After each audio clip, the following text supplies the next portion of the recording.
आकर्षण का नियम और मन की शक्ति।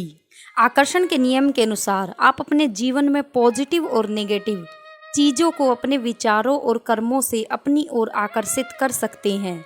यह इस सिद्धांत पर आधारित है कि सब कुछ ऊर्जा से निर्मित है, इसलिए जिस प्रकार की ऊर्जा आप बाहर छोड़ेंगे वही आपके पास वापस लौटेगी। अगर आप ब्रह्मांड को अपनी इच्छाएं बताने के लिए आकर्षण के नियमों का इस्तेमाल करने के लिए तैयार हैं, तब पॉजिटिव माइंडसेट का निर्माण करके शुरुआत करिए। उसके बाद अपने लक्ष्यों के लिए कर्म करिए और असफलताओं का सामना अच्छे एटीट्यूड से करिए। नंबर 1, पॉजिटिव माइंडसेट बनाना। आप अपने जीवन में क्या चाहते हैं उस पर फोकस करिए, न कि उस पर जो आपके पास नहीं है। अपनी पुरानी टूटी हुई कार के बारे में मत सोचिए, उसकी जगह कल्पना करिए कि आप नई कार चला रहे हैं। इससे फोकस उस पर जाता है जो आप अपने जीवन में लाना चाहते हैं, जिसे आप अपने जीवन से हटाना चाहते हैं। इससे ब्रह्मांड को एक संदेश जाता है कि आप चाहते हैं कि आप आशा अच्छी चीज़ों के होने की कर रहे हैं। इसके पीछे विचार यह है कि आप जिस बारे में सोच रहे हैं वही आप अपने जीवन में चाहते हैं।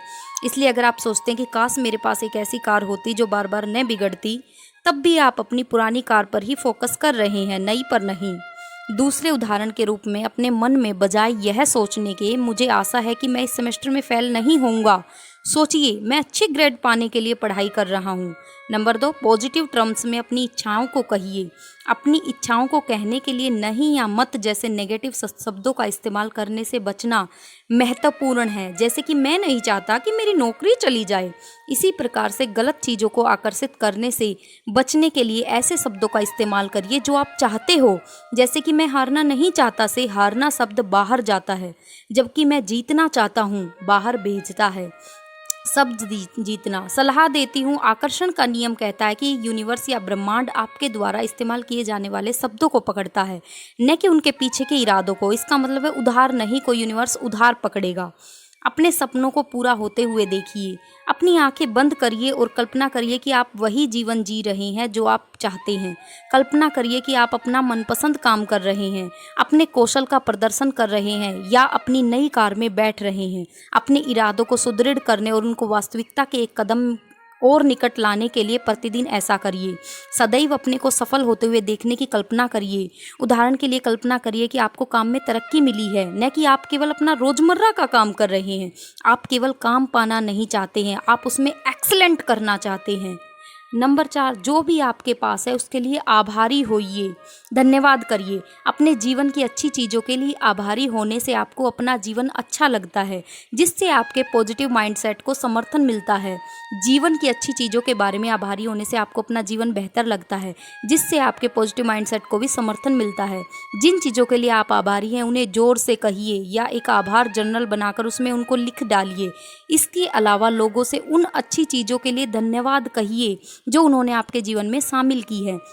जैसे कि हर सुबह जब आप बिस्तर छोड़ते हैं, इसके बाद 3 ऐसी चीज़ें लिखिए जिनके लिए आप आभारी हैं। इससे आपको अपना दिन अच्छे मूड में शुरू करने में मदद मिलती है।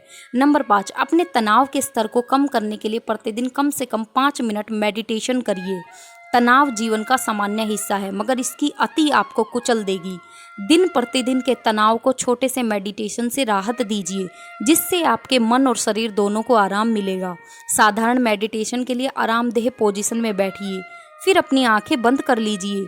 अपनी सांसों पर फोकस करिए और अपने विचारों को आने और जाने दीजिए। गाइडेड मेडिटेशन आपको ऑनलाइन या काम, हेडस्पेस या इनसाइट टाइमर जैसे ऐप्स से भी मिल सकता है। नंबर 6, अपनी चिंताओं की जगह ऐसे विचार मन में लाइए कि चीज़ें कैसे ठीक हो सकती है। चिंता आपसे वह प्रदर्शित करवा सकती है जिससे बचने का आप प्रयास कर रहे हैं। जब चिंता सामने आए तब उसे यह कहकर चुनौती दीजिए कि उनके वास्तविकता में बदलने की संभावना कितनी है। फिर सोचिए कि अतीत में जब आप चिंतित हुए थे तब क्या हुआ था। उसके बाद सोचिए कि आप जिसकी चिंता कर रहे हैं अगर वह वास्तव में ही हो जाए तो बुरे से बुरा क्या हो सकता है। आपको संभवतः एहसास होगा कि लॉन्ग रन में यह कोई इतनी बड़ी बात नहीं है। जैसे कि मान लीजिए कि आपकी चिंता है कि प्रेजेंटेशन के दौरान आपको शर्मिंदा होना पड़ेगा। ऐसा होने की कितनी संभावना है? क्या पहले कभी ऐसा हुआ है? अगर आपसे गड़बड़ हो ही गई तब क्या उससे सचमुच कुछ बिगड़ेगा? क्या 1 साल के बाद आपको इसकी याद भी रहेगी? आपको शायद समझ में आ जाएगा कि आपकी चिंता वास्तव में किसी बड़ी बात के लिए नहीं थी। इससे आपको यह सोचने में भी मदद मिलेगी आपका जीवन अगले 5 या 10 सालों में क्या होगा। जिस चीज़ के लिए आज आप चिंतित हैं तब क्या उसका कुछ मतलब भी होगा? शायद नहीं। जैसे कि आप किसी टेस्ट में फेल होने को लेकर चिंतित हो सकते हैं, मगर संभावना यह है कि 5 साल बाद आपको उस टेस्ट की याद भी नहीं रहेगी। सलाह देना चाहूँगी, अगर आप चिंता करना बंद नहीं कर सकते तब अपनी चिंताओं को एक जर्नल में लिख डालिए, फिर जर्नल को हटा दीजिए ताकि आप विचारों को अपने दिमाग से निकाल सकें। नंबर 7, स्वयं को पॉजिटिव रहना सीखने का समय दीजिए, क्योंकि यह काम कठिन हो सकता है। शुरू में आपके लिए अपने विचार पॉजिटिव रखना कठिन हो सकता है। निगेटिव विचारों को आपके पास लौट कर आना स्वाभाविक है, मगर जानबूझकर निगेटिव विचारों का सामना करके आप स्वयं को पॉजिटिव पर फोकस कर सकते हैं। उनको स्वीकार करिए, नकार दीजिए, उसके बाद उसकी जगह कुछ पॉजिटिव लाइए। अभ्यास के समय के साथ आप अधिक पॉजिटिव हो सकते हैं। जैसे कि आप सोचते रह सकते हैं, मैं इतनी मेहनत करता हूँ मगर मुझे इसका कुछ परिणाम मिलता दिखाई नहीं देता है। स्वयं को एक पल के लिए रोकिए और सोचिए कि आपको यह विचार क्यों आ रहा है। फिर इस लक्ष्य की प्राप्ति के लिए कोशिश करते समय आपको जो पॉजिटिव अनुभव हुए हैं उनकी गिनती करिए। जैसे कि आपने कुछ नई चीज़ें सीखी होंगी या आपको कुछ नए अनुभव हुए होंगे। अंततः परिस्थिति में कुछ ना कुछ पॉजिटिव देखने का निर्णय करिए। आप अपने को बता सकते हैं कि समय के साथ मैं बेहतर होता जा रहा हूँ और मुझे अपनी प्रगति पर गर्व